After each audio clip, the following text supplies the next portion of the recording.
يا أيها الذين آمنوا هل أدلكم على تجارة تنجيكم من عذاب أليم تؤمنون بالله ورسوله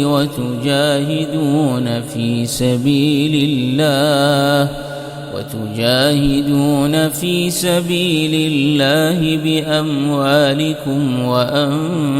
وأنفسكم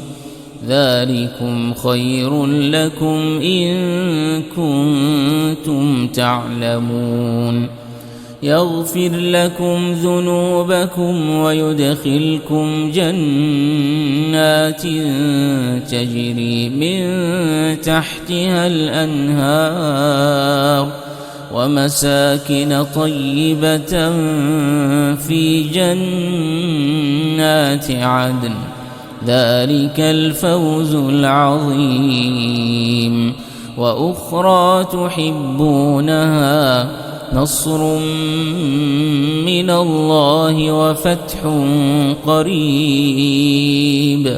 وبشر المؤمنين يا أيها الذين آمنوا كونوا أنصار الله كما قال عيسى بن مريم للحواريين من أنصاري إلى الله قال الحواريون